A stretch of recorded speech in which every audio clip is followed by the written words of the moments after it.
নমস্কার।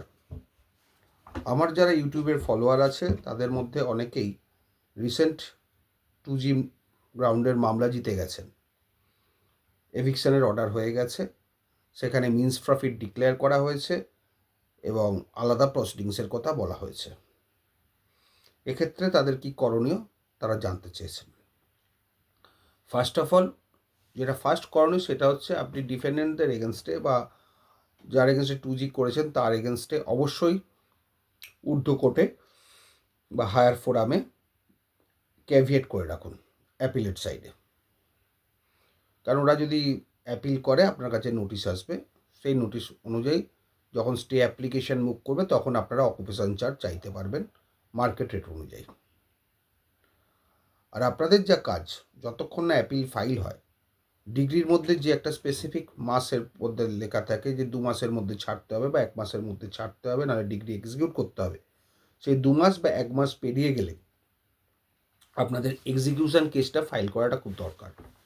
এক্সিকিউশন কেসটা ফাইল করলে তাহলে অনেকটা এগিয়ে যাবে। এক্সিকিউশন কেস ফাইল করতে গেলে আপনাদের ডিগ্রি ড্রন আপ করাতে হবে, জাজমেন্ট অ্যান্ড ডিগ্রি করে তার সঙ্গে স্পেসিফিক অ্যাপ্লিকেশন ফাইল করে এক্সিকিউশন কেস করতে হয় এবং সেখানে লেখা থাকবে যে হায়ার ফোরামে কোনো স্টে হয়নি বা আমাদের কোনো নলেজে নেই যে এটা স্টে হয়েছে বলে। ওটাকে বলে আন্ডারটেকিং। স্টে যে নেই তার একটা আন্ডারটেকিং। লিস্ট অফ ডকুমেন্টস করে আপনাকে certified copy of the judgment and degree জমা করতে হবে উইথ দ্যাট অ্যাপ্লিকেশন। এর সঙ্গে দেখবেন এক্সিকিউশন অ্যাপ্লিকেশনটা যেন ঠিকমতো লেখা হয়, ঠিকমতো ফিল আপ করা হয়। ওটা ভুল হলে কিন্তু আবার মুশকিল। সেখানে আপনি পুলিশ হেল্পের দরখাস্ত চাইবেন, পুলিশ হেল্প চাইবেন এবং বেলিফের পজিশন চাইবেন। তারপরে সেটা যদি 2 বছরের মধ্যে ডিগ্রি বেরোবার 2 বছরের মধ্যে করেন তাহলে সার্ভিস করার দরকার নেই। আর যদি ডিগ্রি বেরোবার 2 বছর পরে করেন তাহলে কিন্তু আবার ডিফেন্ডেন্টকে সার্ভিস করতে হবে বা জাজমেন্ট ডেটারকে সার্ভিস করতে হবে।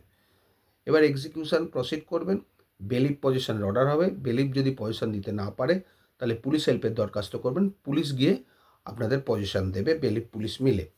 খরচা সাপেক্ষ ব্যাপার, আগেই বলে দিচ্ছি, বেলিফ এবং পুলিশের খরচা কিন্তু আছে অফিসিয়ালি, আদারওয়াইজ আনঅফিসিয়ালি দুটো খরচাই আছে। সুতরাং বুঝে শুনে চলবেন। মামলা জিতে গেলে এই কাজগুলো করুন, যদি না ওরা অ্যাপিল করে স্টে নেয়। অ্যাপিল করে স্টে নিলে তখন অ্যাপিল কোর্টে লড়বেন।